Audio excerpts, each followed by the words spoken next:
Hello and welcome to the Global Church Project. I'm Graham Hill. Emmanuel Katongole is the child of Rwandan parents, one Hutu and the other Tutsi. Many of his writings focus on peace, forgiveness, reconciliation, and Christianity in the Global South. He's passionate about the relationship between faith and theology, and peace and justice. Emmanuel Katongole is the author of many books on African theology, The Crisis of Faith Following the Rwandan Genocide, and Christian approaches to justice, peace, and reconciliation. He's recently released a book called The Sacrifice of Africa, a political theology for Africa. Emmanuel Katongole, welcome to the Global Church Project. Well, thank you for having me. You've written extensively on the church in Africa and the church in Rwanda. And in your book, Mirror to the Church, you talk a lot about the kind of issues that the church is going through. What are some of the things that you're trying to get at in your work there? Well, yes, in this book, Mirror to the Church, it's basically two things that I'm trying to get at in the Mirror to the Church. One is a question of identity, Christian identity, but through the lens of my own identity. And two, it's a question of the church. What is the church and what is the church's role in the world? But about identity, Mirror to the Church, in a way, was a way to kind of work out issues for me. And the story I tell, part of the story in Rwanda, in Mirror to the Church, was my parents migrated from Rwanda. I was born in Uganda, but my parents migrated from Rwanda. And one of them was Hutu, the other Tutsi. So with the genocide in 1994, I began to ask the question, so who am I? Am I Hutu? Am I Tutsi? What would have happened to me if I'd been in Rwanda? But then that was also made more complex by where I was. I was at Duke Divinity School, teaching theology as a Catholic priest in a Methodist setting. I had started a Center for Reconciliation as a Catholic who was working not only with Protestants, but who had, many of my friends were evangelical. And I was comfortable within that setting. So I started kind of reflecting on this question of identity, my own identity in a way.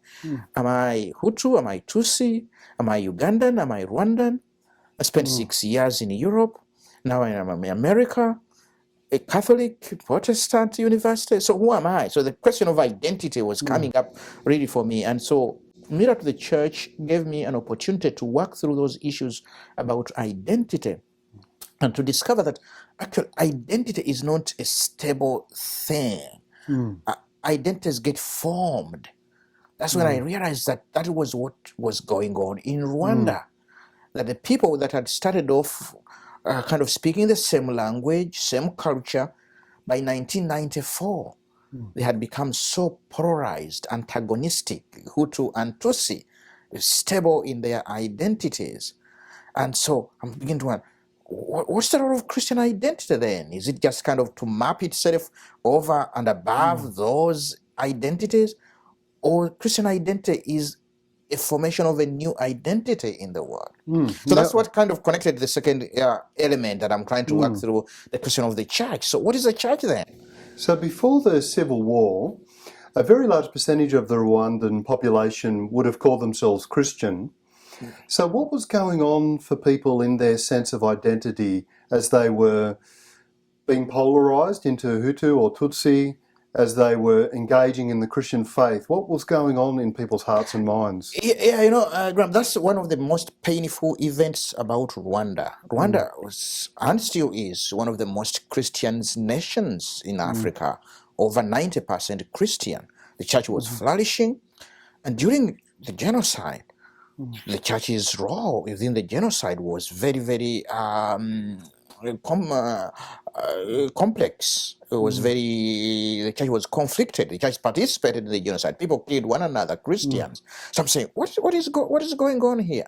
Then the more I kind of analyze the story, the more I realize that, well, the church just took these identities, Hutu and Tutsi, for granted. The church's evangelization of Rwanda happened around the same time that the colonialism was going on in Rwanda, and all these theories about Hutu and Tutsi. And the church just accepted that and just saw itself as kind of building onto these identities, the identities being the more stable backbone, if you like. And that's what I think made the church's role in the Rwandan genocide very, very negative, and kind of participating and people killing one another, Christians in the name of Hutu and Tutsi, as if Christianity didn't make any difference. How did that struggle with identity, as manifested in a civil war, hold up a mirror to the global church, to Christianity today? Because what I realized that Rwanda was not unique. In fact, actually, Rwanda was just reflecting forms of Christianity that we have lived everywhere in the West as well. And in fact, the story of Rwanda is just a reflection of the kind of Christianity that we understood, that was brought through the missionary presence. That Christianity does not really question whether it is tribe or nation, but just kind of builds onto that. And so Rwanda now holds us, provides us with a mirror to begin to see, oh, this is what is going on within Christianity. If the church accepts whatever sociological or anthropological definitions and leaves those in place and just kind of tries to build onto that, then it's not different from what happened in Rwanda. Well, I know my listeners love listening to stories. Yeah. So do you want to tell us one of those stories? Well, I can tell you the story, for example, of Maggie Barankisi from Burundi. She witnessed genocide in 1993. She had raised the orphans. She herself is Tutsi, and she had raised the 7 kids orphaned, 4 of them Hutu and 3 Tutsi. Now, when ethnic war broke out in Burundi, the Hutu came and killed members of her family. The following day, the Tutsi took revenge. And Maggie, because she had the 7 kids, Hutu and Tutsi, went and hid in the bishop's place. Her family came and killed 73 people in the bishop's residence. And they tied Maggie down on a chair and said, the punishment that we're going to give you is to watch. So they started killing everyone in her sight. But her children, fortunately, ran and hid in the sacristy. And so after the massacre, she's in the church, in the chapel, crying. And then the kids come out and say, Mama, we are here, we are saved. They didn't kill us. And then Maggie realizes there that that is her role, her call, is to form a new generation of children who are beyond Hutu and Tutsi, but whose primary identity is being God's children, beloved. And so she started this ministry of Mezo Shalom, of raising children in a new identity of love. And she has now raised over 30,000 children. She's built them schools, farms, a cinema, a swimming pool in Burundi. And you might focus on the projects and the hospital and the schools, but she says, no, those are not the it.